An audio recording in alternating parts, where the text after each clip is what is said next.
भैया, आपका धन्यवाद ही मैं कैसे करूं। सत्य तो ये कि जब मैंने पुत्र प्राप्ति की कामना की थी तब मुझे आभास भी नहीं था कि आपकी कृष्ण रूप की छवि वाला बालक इतना मनोहर होगा। माँ,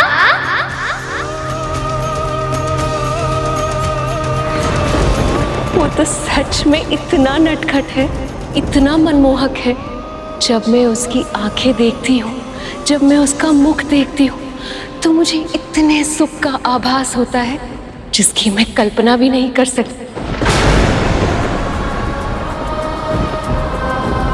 उसकी आंखें बिल्कुल आपकी तरह, और मुस्कुराहट मुस्कुराहट तो ऐसी है कि सम्मोहित कर ले।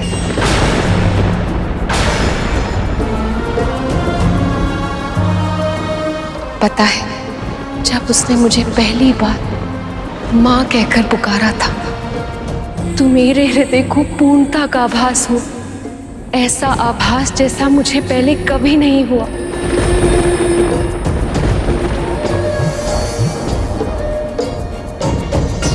भैया, आपने मेरी पति की उस दुष्ट असुर से रक्षा की, उन्हें मुक्त कराया, मुझे मन वांछित पुत्र प्राप्ति का वरदान भी दिया। अब मेरी आंखें मेरे महादेव को देखने के लिए तरस रही हैं प्रभु। मेरे कान उनके मुख से पार्वती सुनना चाहते हैं, और मैं चाहती हूँ कि अपने पुत्र को उनसे शीघ्र से शीघ्र मिलाऊं, ताकि जब वो पहली बार उन्हें पिता कहकर पुकारेगा तो सदैव सदैव स्थिर रहने वाले महादेव प्रसन्नता के सागर में खो जाएंगे।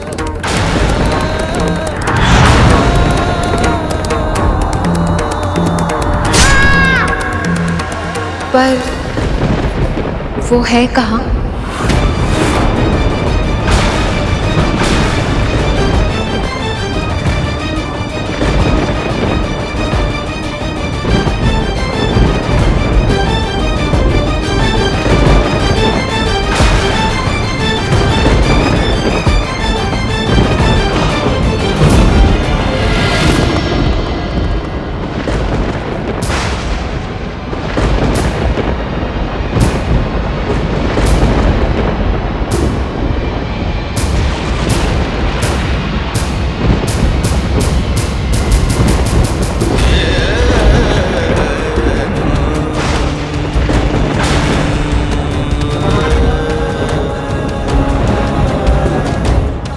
महादेव यहाँ है और मुझे इसका आभास भी नहीं हुआ।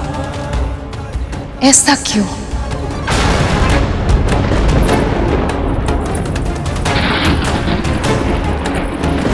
महादेव, आप मुझसे मुख फेर कर क्यों खड़े हैं?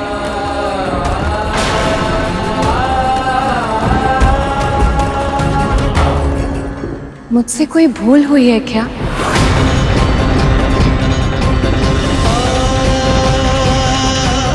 एक बार मेरी ओर देखिए तो सही।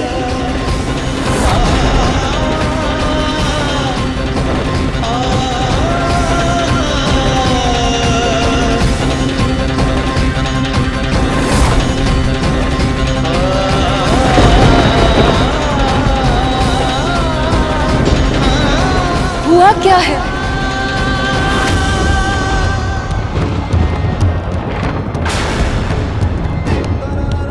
जिस पार्वती को निहारे बिना आपको एक क्षण की शांति नहीं मिलती, आज आप उसको देखना तक नहीं चाहते।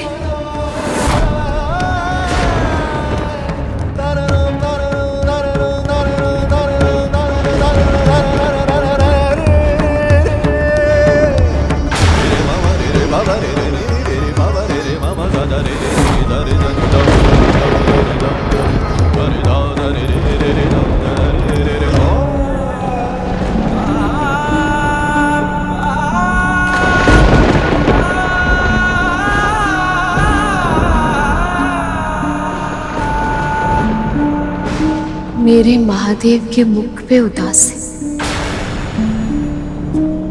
ये कैसे संभव है? हमेशा स्थिर रहने वाले महादेव आज विचलित क्यों हैं?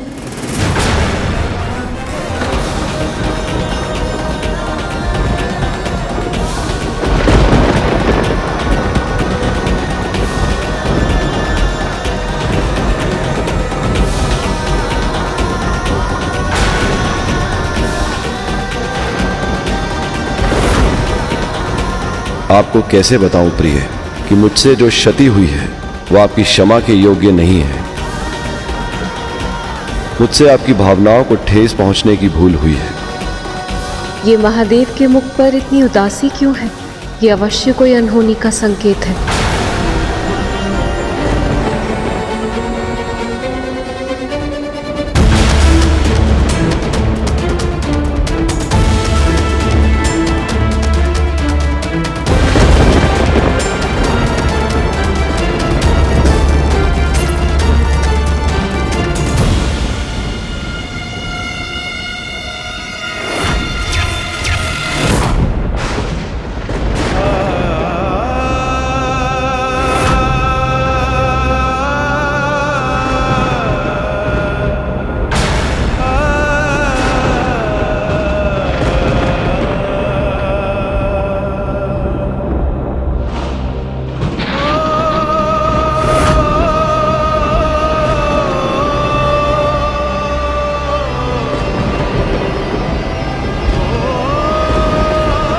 ये आपकी लीला है या कोई अनर्थ का संकेत है?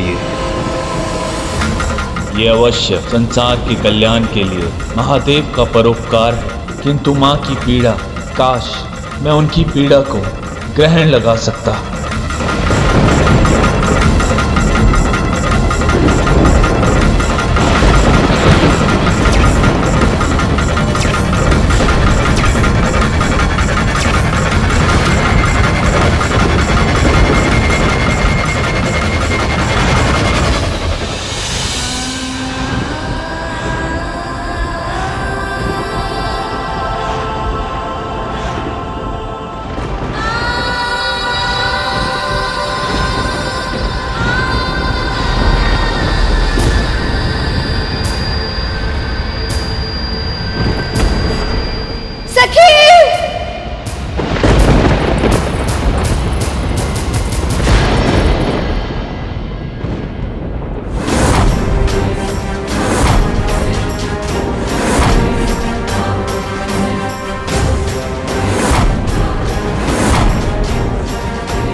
सखी, सखी, सखी।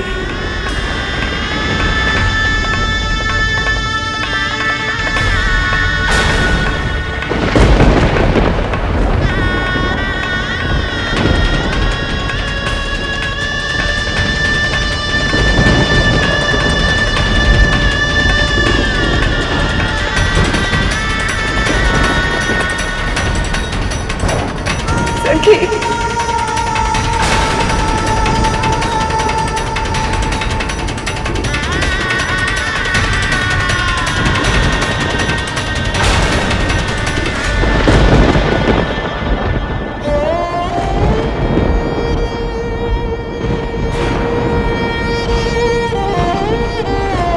किसने किया?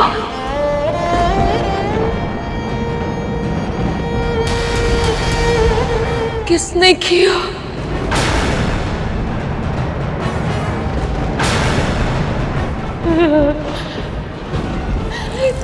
किसने किया ये?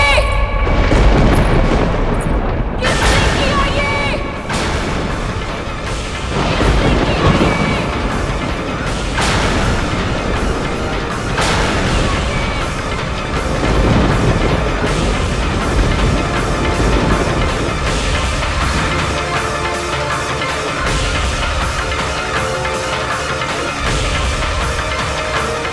ये कथा सुनने के बाद जब हमारा मन इतना विचलित हो रहा है तो फिर वहां पार्वती पर क्या बीती होगी? जब मेरे पुत्र घायल हुए थे, उनकी पीड़ा को देखकर मैं कितनी विचलित हो गई थी।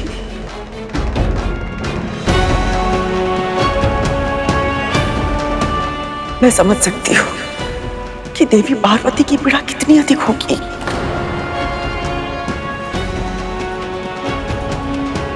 और उनको इस दशा में देखकर प्रभु महादेव कितने दुखी हुए होंगे। कैसे बता पाए होंगे उन्हें कि जो हुआ वो उनके कारण हुआ था। उत्तर दीजिए, किसने किया ये? महादेव, महादेव, आप मौन क्यों हैं? किसी ने आपके होते हुए हमारे पुत्र को हमसे छीन लिया और हम शांत हैं। क्यों महादेव? उत्तर दीजिए, कौन है वो अत्याचारी?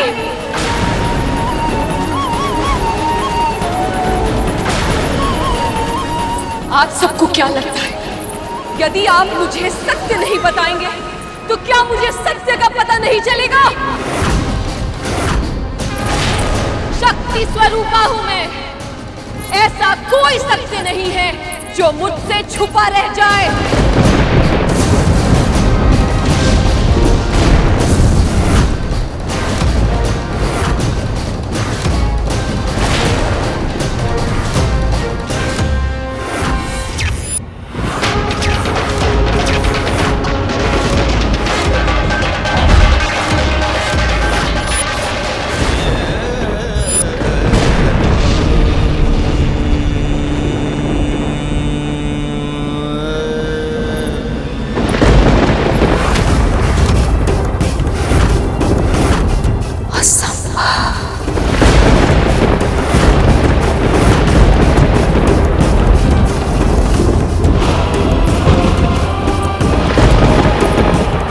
महादेव, आप अपने पुत्र के साथ ऐसे कैसे कर सकते हैं? कैसे कैसे काट दिया आपने मेरे पुत्र का शीश? क्या आप जानते नहीं थे कि वो मेरा पुत्र है?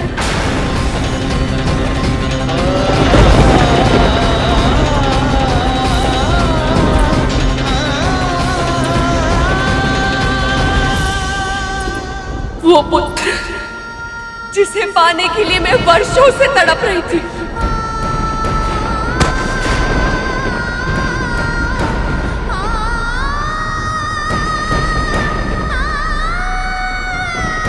मेरी प्रसन्नता का स्रोत ही भस्म कर दिया।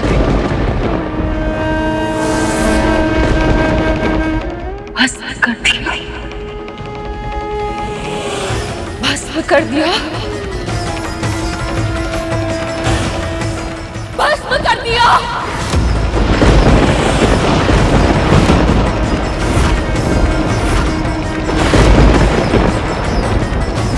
आदि शक्ति हूं मैं, महाशिव को मैंने अपना वर चुना था। जब तारकासुर के वध के लिए इस सृष्टि को शिव और शक्ति के पुत्र की आवश्यकता थी, तब मैंने उस रूप में इनसे दूर जाने के बाद सती के रूप में अवतरित हुई।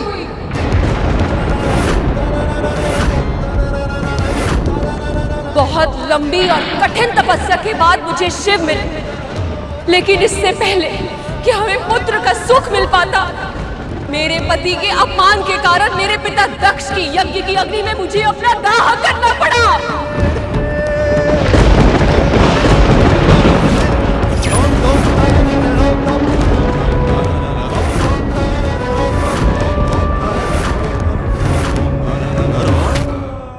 अब तक वो जलन मुझे अनुभव होती है। क्यों अग्नि? स्मरण है तुम्हें मेरी वो तड़प, मेरी चित्कार? स्मरण है या भूल गए?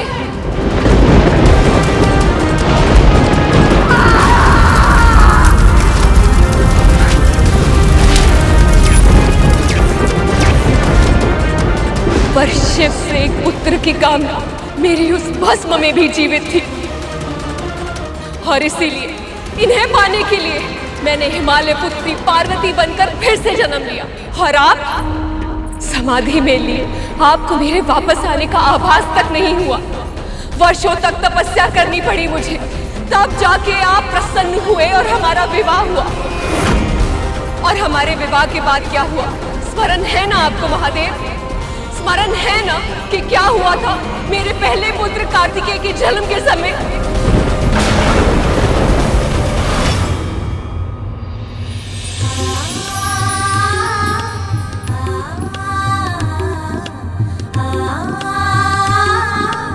पुत्र, आज से ये तुम्हारा अस्त्र होगा। प्रभु, अभी तो केवल ये बालक है। इसका जन्म ही तारका के वध के लिए हुआ है। पुत्र, प्राणियों की रक्षा के लिए तुम्हें भारत के दक्षिणी भाग में जाना होगा। जो आज्ञा पिताजी। प्रस्थान करो।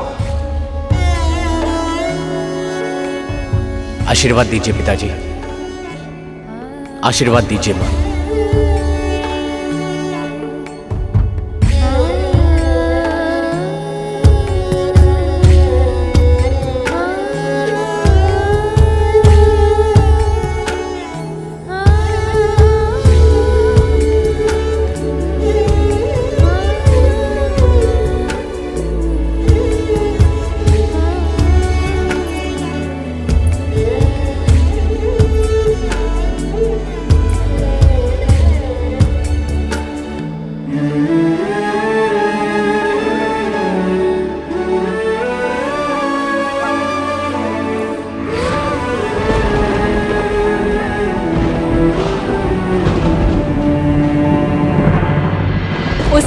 आपने संसार के सभी प्राणियों की रक्षा की दुहाई देकर मेरे पुत्र कार्तिकेय को मुझसे दूर कर दिया। वो दुख भी सहा मैंने।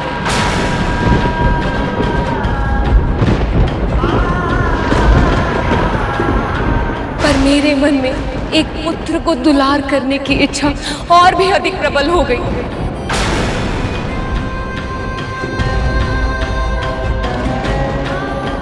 और उसे पाने के लिए मैंने पुण्य व्रत किया।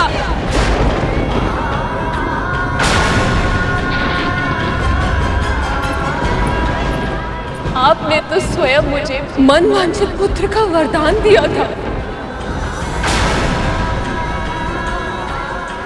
फिर मेरा पुत्र मुझसे क्यों छिन जाने दिया प्रभु?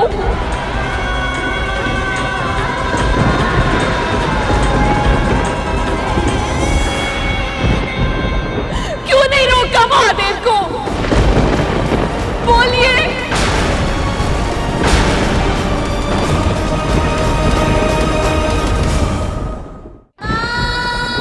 और आप ब्रह्मदेव, आपने भी कुछ क्यों नहीं कहा? या फिर आप कुछ करना ही नहीं चाहते थे?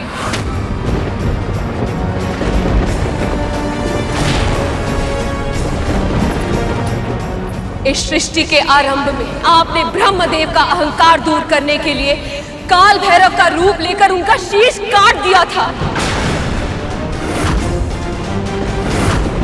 फिर सती के रूप में मेरे भस्म हो जाने के बाद वीरभद्र का रूप लेकर प्रजापति दक्ष का शीश काट दिया था। अपने शक्ति प्रदर्शन के लिए आपको शीश काटने के अतिरिक्त और कुछ आता है या नहीं? और कुछ आता है या नहीं? और कुछ आता है या नहीं? और कुछ आता है या नहीं? उत्तर दीजिए महादेव। आप सर्वशक्तिमान हैं, ईश्वर। तो क्या किसी का भी शीश काट देंगे, चाहे वो आपका अपना पुत्र ही क्यों ना हो? क्यों महादेव, क्यों? उत्तर दीजिए मेरे प्रश्न का। क्या अपराध था मेरे पुत्र का? कौन सा पाप किया था उसने? किसी का अहित किया था जो सब पर उपकार करने वाले, असुरों तक को वरदान देने वाले भोले भंडारी ने एक अन्य से बालक को इतना कठोर दंड दे दिया? उत्तर दीजिए ना महादेव, उत्तर दीजिए ना महादेव, उत्तर दीजिए ना महादेव, उत्तर दीजिए ना महादेव।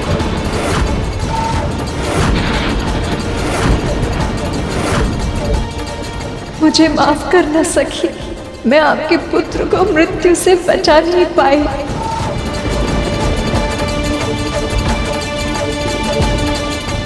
मैं आपकी खामोशी की वजह समझ सकता हूँ सर।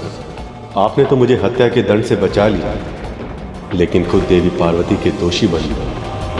उत्तर दीजिए ना महादेव। महादेव के पास देवी पार्वती के प्रश्नों का कोई उत्तर नहीं, पर यदि उनके क्रोध ने विराट रूप ले लिया तो ना जाने उसका कितना दुर्गम परिणाम होगा।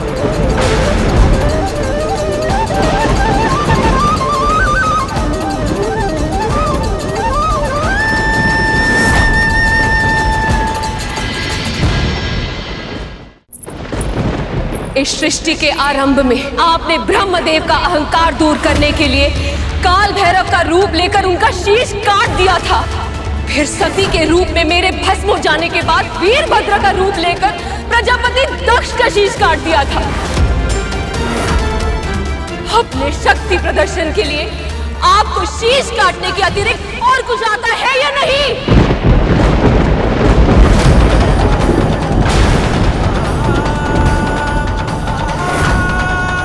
उत्तर दीजिए महादेव।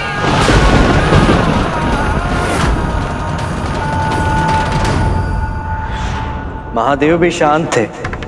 वे जानते थे कि मां पार्वती उस समय जिस मानसिक स्थिति में थी, उस भावुकता में वो ना तो सत्य सुन पाती और ना ही उसे समझ पाती। इस संसार में सबसे अधिक भयानक कुछ है तो वह एक स्त्री का आक्रोश, वो भी तब जब प्रश्न उसकी संतान का हो। और फिर शिव से प्रश्न करने वाली कोई साधारण स्त्री नहीं थी। आदि शक्ति का स्वरूप स्वयं मां पार्वती थी।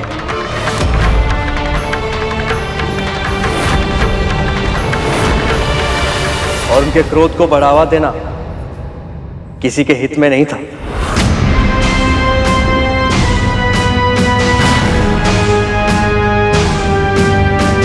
फिर क्या हुआ गुरुदेव? वो ही जो माता पिता को झगड़ा करते देखकर संतानों के साथ सदैव होता है। माँ, हमसे भूल हो गई माँ। कैसी भूल?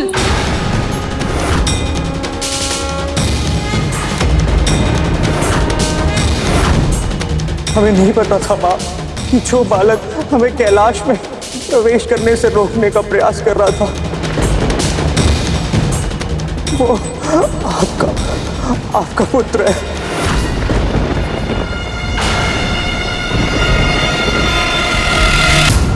क्या हुआ था यहाँ? क्या हुआ था यहाँ?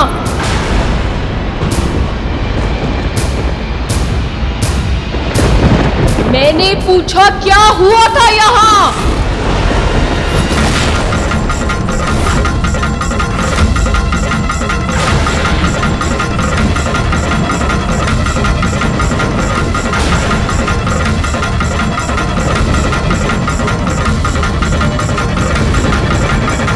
माँ, इसने महादेव को भीतर जाने से रोका था। ठहरिए, माँ की आगे है कि जब तक वो स्वयं बाहर ना आ जाए तब तक किसी को भीतर जाने की अनुमति ना दूं। हमारे विरोध करने पर हमसे युद्ध करने लगा। अब तुम्हें दंड देना ही होगा।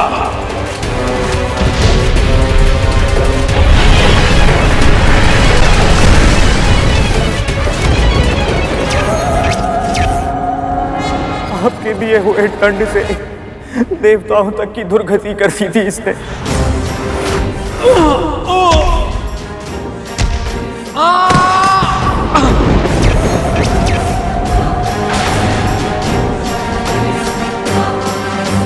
जब ब्रह्मदेव और प्रभु नारायण ने इसे रोकना चाहा, इसने उन्हें भी अपमानित किया। वैसे ब्रह्मदेव, आपको मुझे उपदेश देने का या उदंड देने का अधिकारी क्या है? बालक,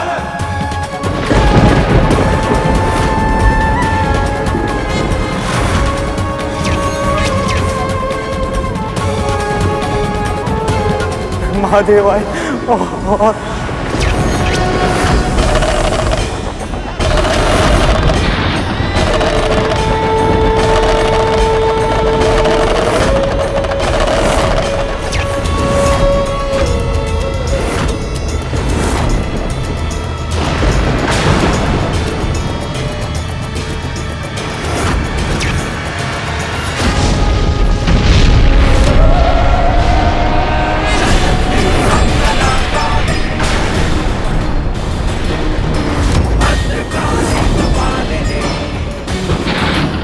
नंदी को माँ ने तो अनंत काल में भेज दिया।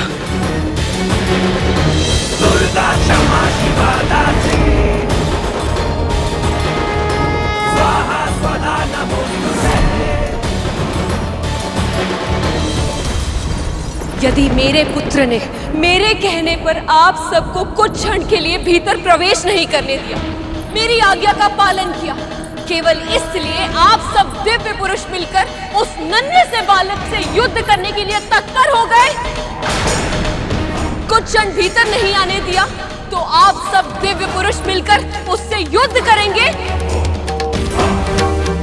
उसे उत्तेजित करेंगे, मिलकर उसका वध करेंगे। यदि कुछ देर के लिए रोक रहा था तो रुक जाते, मैं पूजा समाप्त करके बाहर आने ही वाली थी, उस नन्हे से बालक की सच से परिचय करा देती। लेकिन इस पूरे संसार की धैर्य की परीक्षा लेने वाले स्वयं धैर्य नहीं रख पाए। क्या अपराध था उस बालक का? क्या इंद्र का पद मांग रहा था या ब्रह्मदेव का पद छीनना चाहता था वो?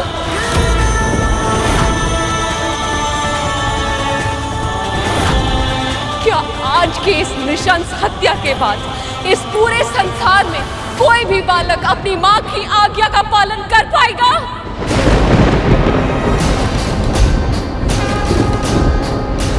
क्या इस पूरे ब्रह्मांड में कोई भी बालक अपनी मां के मुख से निकले हुए शब्द की रक्षा के लिए किसी के विरुद्ध खड़े होने का साहस जुटा पाएगा? साहस जुटा पाएगा?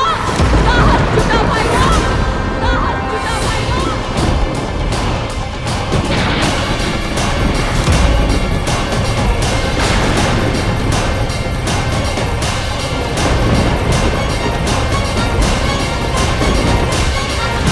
जब तक ये कथा मैं प्रभु विष्णु के पक्ष से सुन रहा था, मुझे बस यही लग रहा था कि उस बालक को उसकी उद्दंडता का दंड मिलना ही चाहिए था।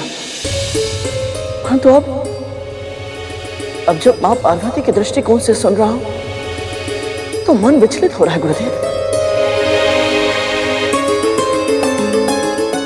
मस्तिष्क में बस एक ही प्रश्न आ रहा है कि ये जो कुछ हुआ क्या वो सही था?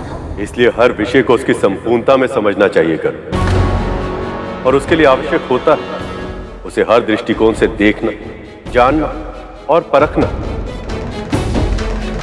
जो हुआ वो क्यों हुआ, उचित हुआ या अनुचित, इन सब के उत्तर समय के गर्भ में छिपे होते हैं और कभी कभी पूरा जीवन जीने के बाद उनके उत्तर प्राप्त होते हैं। और इस स्थिति में कुछ ऐसा ही हुआ। मां पार्वती का दुख अविश्वास से क्रोध, क्रोध से क्रंदन और क्रंदन से फिर रौद्र अवस्था में पहुंचने वाला था।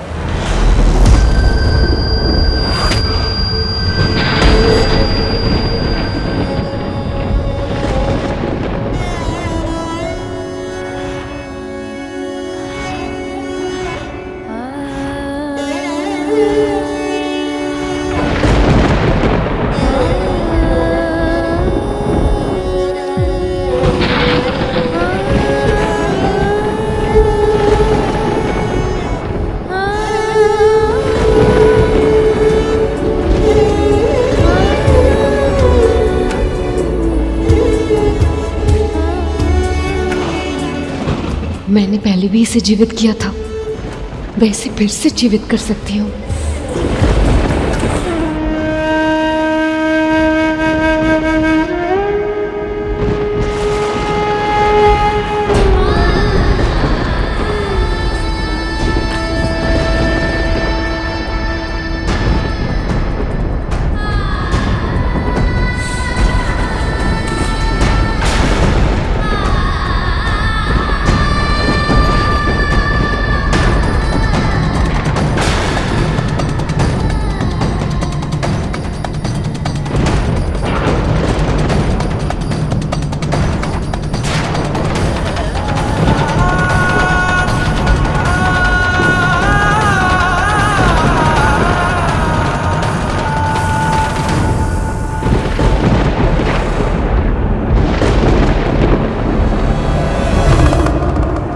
असंभव प्रयास मत कीजिए प्रिय।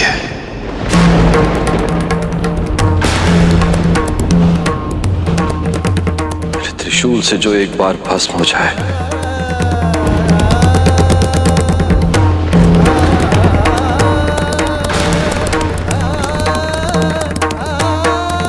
उसमें फिर से प्राण नहीं आ सकते।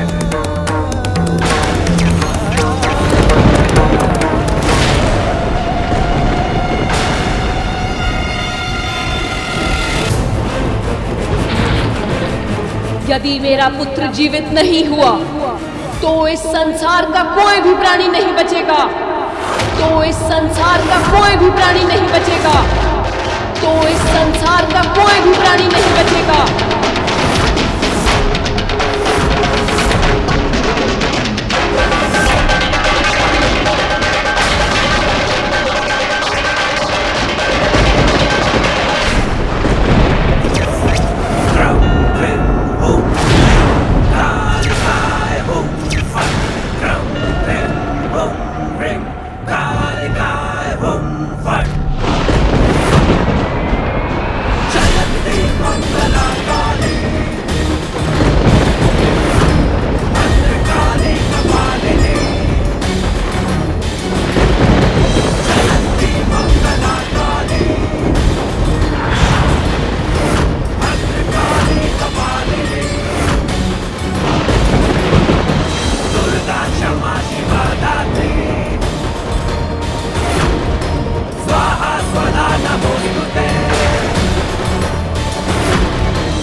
आप पुरुष हर नारी को समझते क्या है? आप कुछ भी करेंगे और नारी हर स्थिति में सब कुछ सहती रहेगी।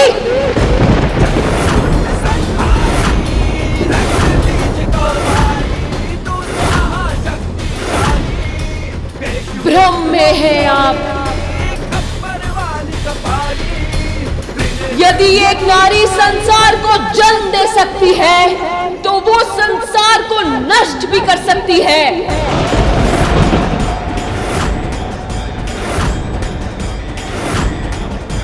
सबका विनाश होगा आज, सबका।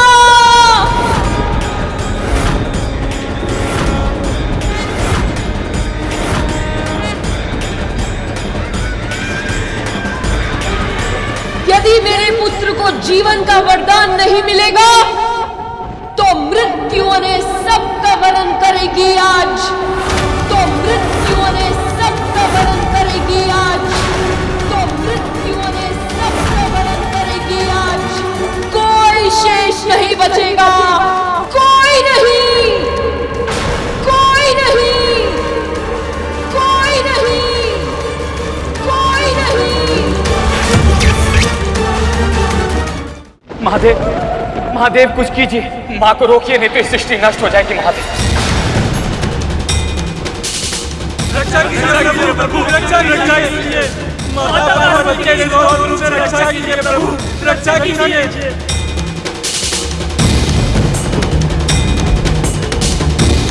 नारायण, जो आपके मन में है वही भय मुझे भी है ब्रह्मदेव। इस समय तो महादेव भी आदिशक्ति पार्वती को नहीं रोक पाएंगे।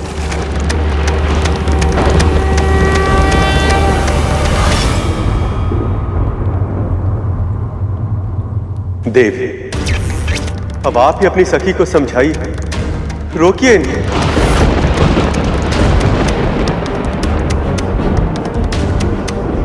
समझने की आवश्यकता आप सभी को है, जिनके सामने एक माँ के पुत्र का कोई महत्व नहीं, किंतु मेरे सामने महत्व है। और मैं सखी पार्वती के साथ हूं।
अस्तित्व ही इस संसार से मिटा दूंगी मैं।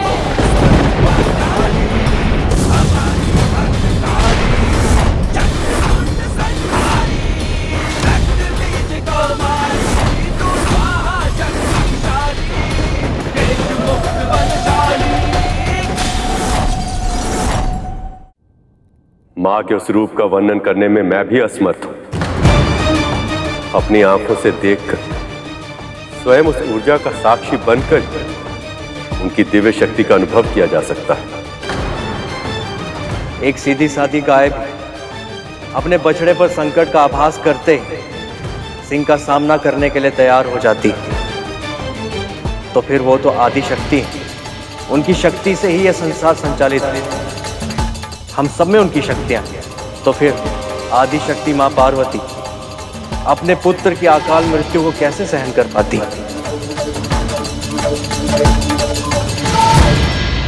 फिर क्या हुआ गुरुदेव? आवेश में कड़कती बिजली की तरह कौंधते हुए मां आदि शक्ति संसार के विनाश के लिए तत्पर हो गई।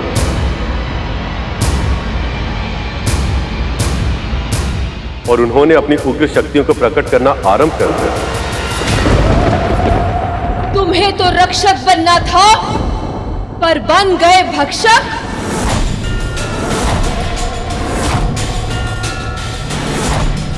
इस संहार का आरंभ तुमने किया था, परंतु अंत अब मैं करूंगी। सबका भक्षण करूंगी मैं।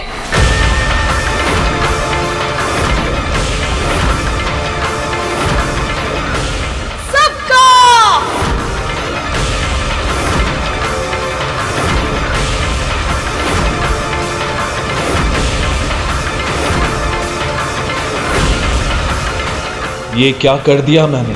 मेरी वक्र दृष्टि केवल उस बालक पर पड़ी, किंतु उसका फल अब समस्त संसार को भोगना पड़ेगा।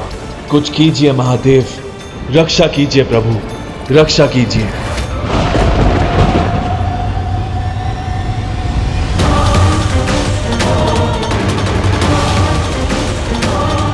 इस संकट से सृष्टि की रक्षा कीजिए प्रभु, रक्षा कीजिए।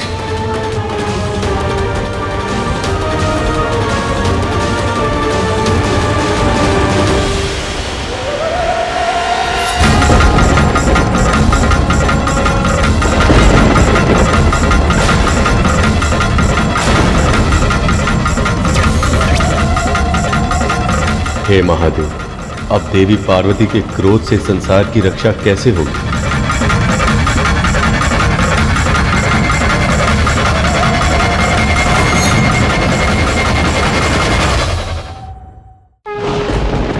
तुम्हें तो रक्षक बनना था, पर बन गए भक्षक।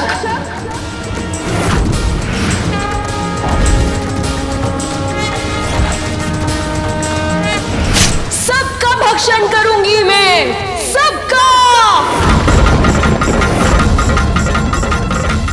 काली!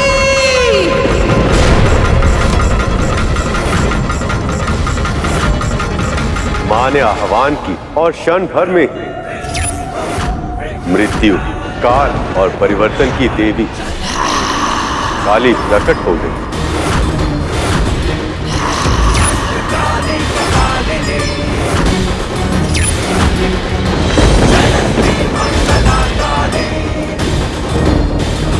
मां ने आवाहन किया हल्के नीले रंग वाली देवी तारा का।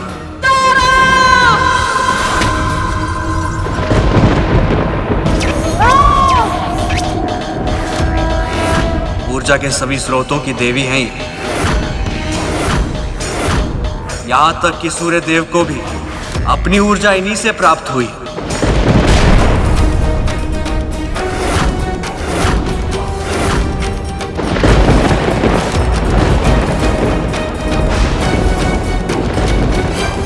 फिर प्रकट हुआ मां का वो रूप जिसे षोडशी और मां ललिता भी कहा जाता है। त्रिपुर सुंदरी! 10 महाविद्याओं में सबसे प्रमुख ये मां पार्वती का तांत्रिक स्वरूप है।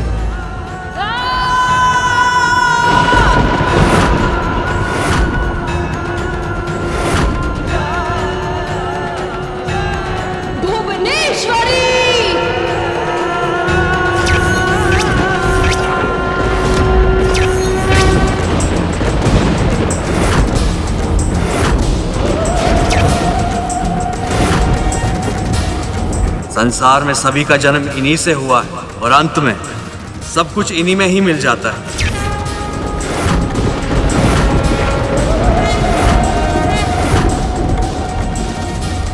अब मां ने पुकारा भैरवनाथ की शक्ति, मां भैरवी को।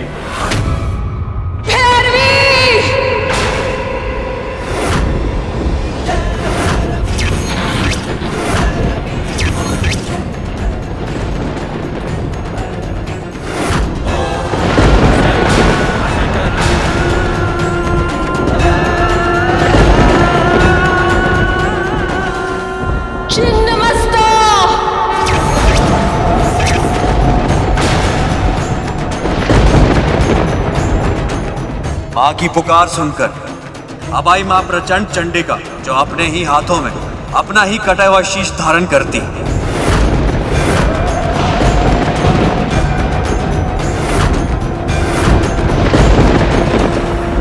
धूमावती! और अब प्रकट हुई वो जो विधवा रूप धारनी, सदैव श्वेत वस्त्र धारण करती।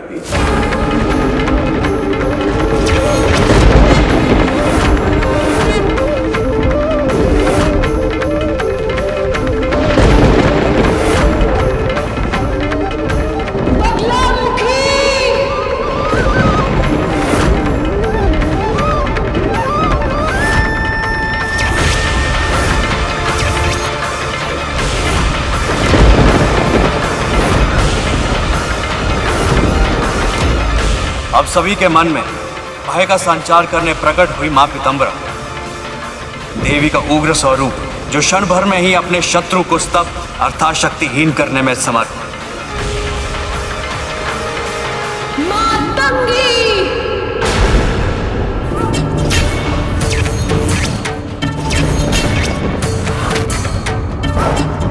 मां के इस आह्वान से जो प्रकट हुई वो थी तांत्रिकों की सरस्वती कहलाने वाली मां मातंगी।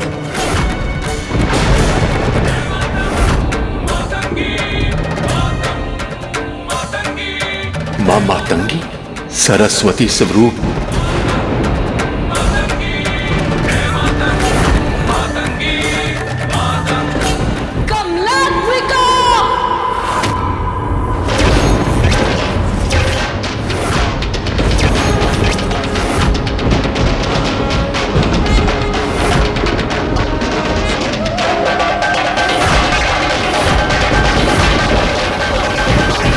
और अब सबसे अंत में आई 10 महाविद्याओं में अंतिम तांत्रिकों की लक्ष्मी स्वरूप मां कमला। प्रिय लक्ष्मी का तांत्रिक रूप।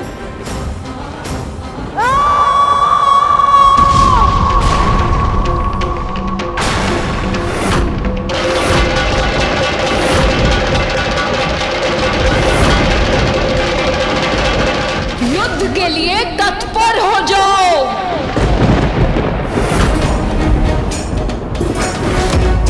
मेरे पुत्र के सामने, एक छोटे से बालक के सामने अपने आप को वीर समझ रहे थे।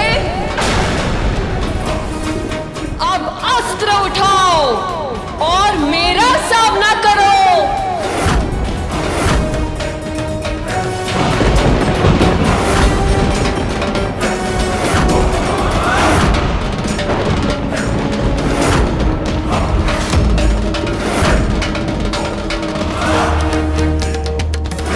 माता पार्वती के सारे तांत्रिक रूप हैं। इनसे युद्ध करना है तो सृष्टि के सारे देवताओं को मिलकर करना होगा। मुझे सारे देवताओं का आह्वान कर ही युद्ध करना पड़ेगा।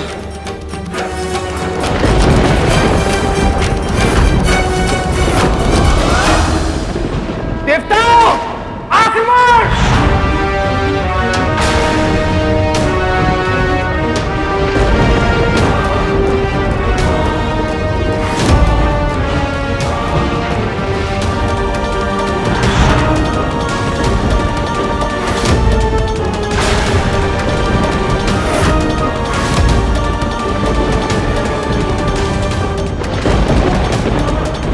ब्रह्मदेव, ये देवगण क्या कर रहे हैं? क्षमा मांगने के स्थान पर हाथों में अस्त्र उठाने की अभद्रता कर रहे हैं। अब क्या होगा महादेव?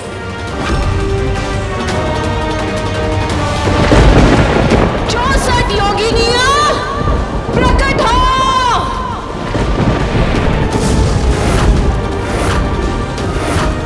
देवताओं ने अस्त्र उठाकर मां को और भी उग्र कर दिया।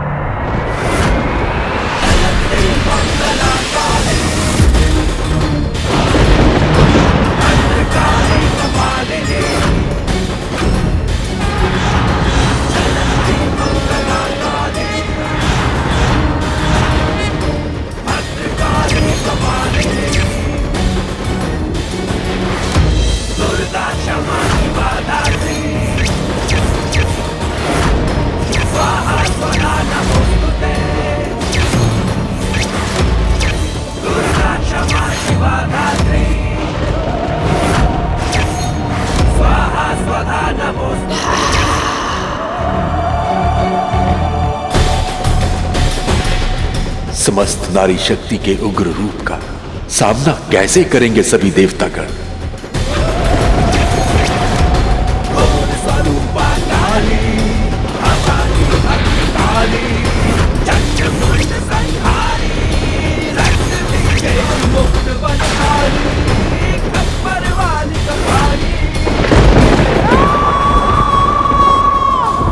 हे कमालात्मिका, आप लक्ष्मी स्वरूप और आपसे युद्ध मैं नहीं कर सकता।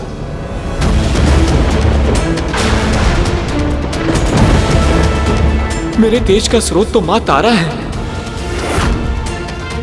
उनसे मैं युद्ध कैसे कर पाऊंगा?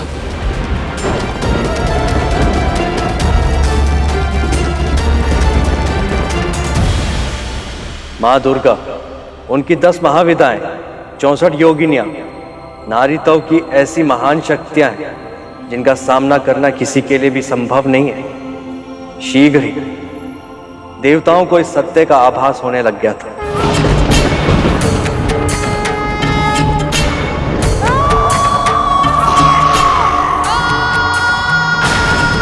मां की शक्तियों का सामना करना हम देवताओं के वश में नहीं है। नारायण नारायण।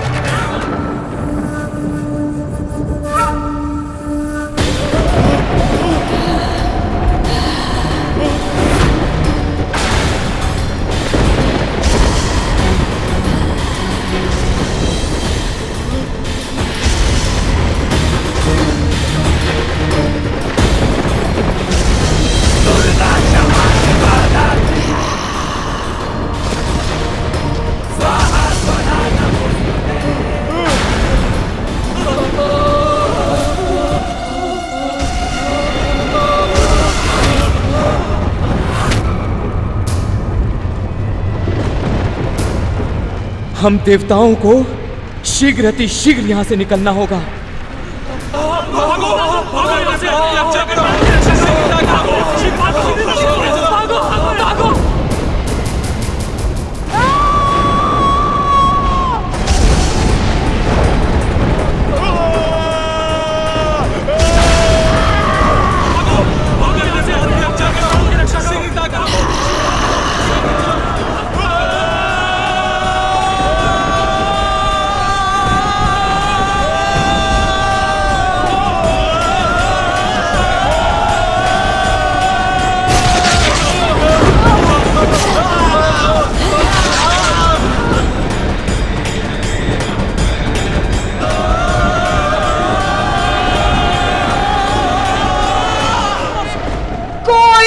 बचेगा, कोई नहीं, कोई नहीं।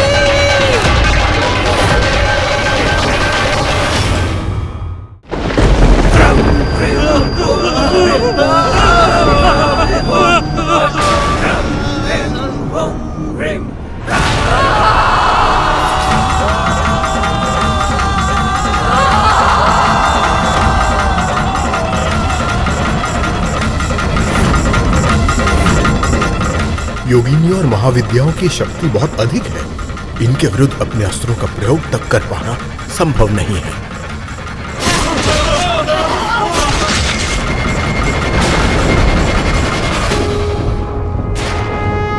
युद्ध भूमि से देवताओं का भागना शोभा नहीं देता।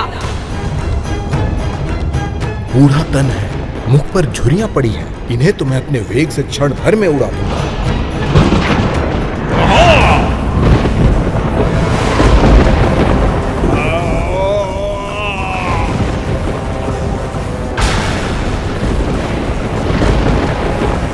ये क्या? मेरी शक्ति का तो इन पर कोई प्रभाव ही नहीं हो रहा है।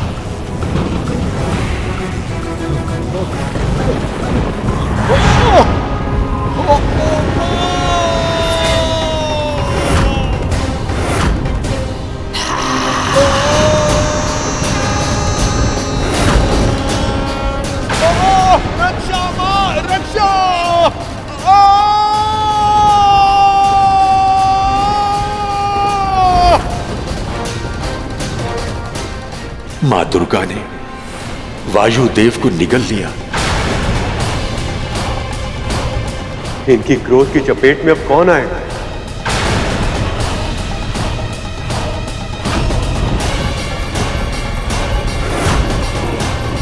इतनी तीव्र गति से कहां भाग रहे हो वरुण देव?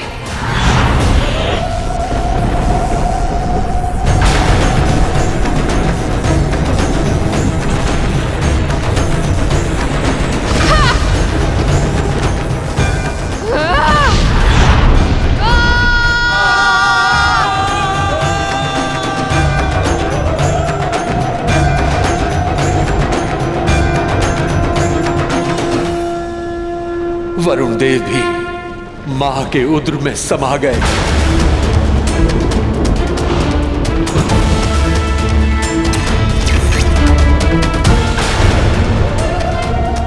मां छिन्नमस्ता, मुझे क्षमा कर दीजिए। मुझे प्राण दान दे दीजिए मां।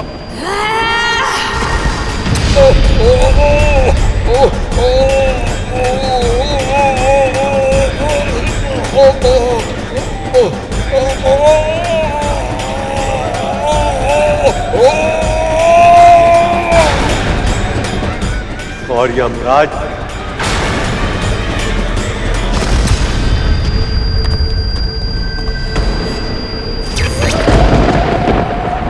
इतनी शीघ्रता क्या है अग्नि? मां भुवनेश्वरी,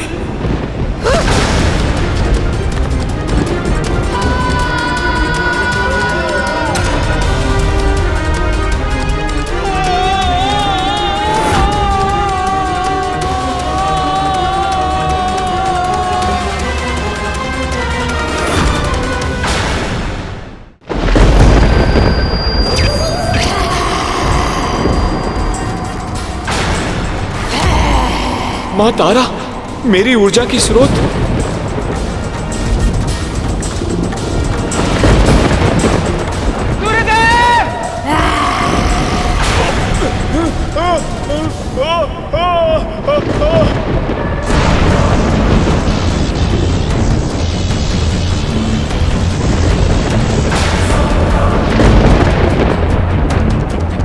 मेरा वज्र।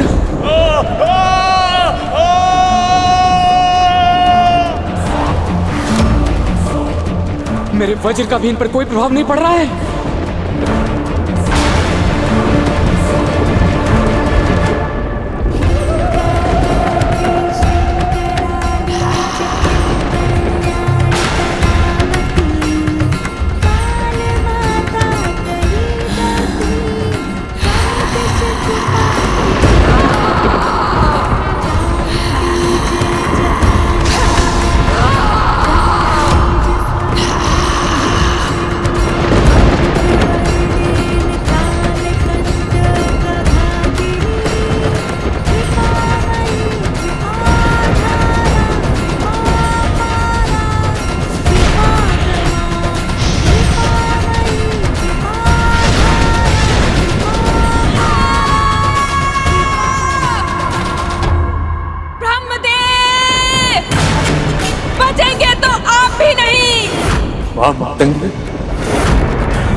मैं देवी सरस्वती के इस तांत्रिक स्वरूप का सामना नहीं कर सकता।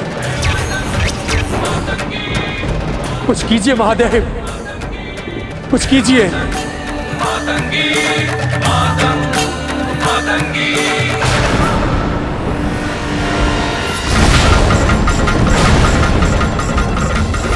कमलात्मिका,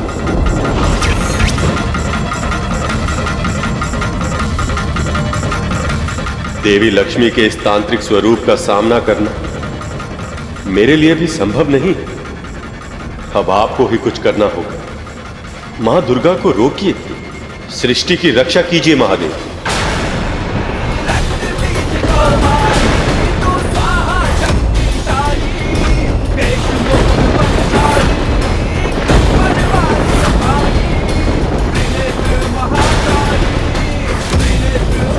सर्वशक्तिमान सर्वव्यापी दुर्गा का क्रोध इतने प्राणों की बलि लेकर भी शांत नहीं हुआ है।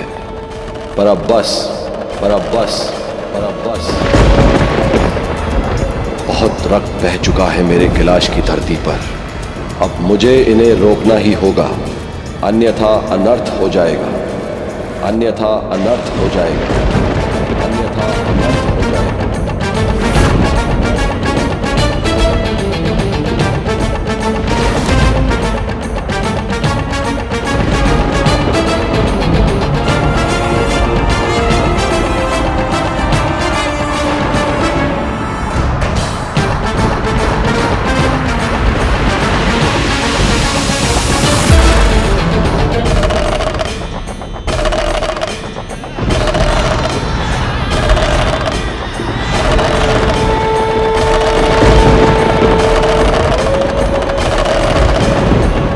अभी तो शक्ति के विरुद्ध स्वयं शिव खड़े हो गए, अब तो विनाश निश्चित है।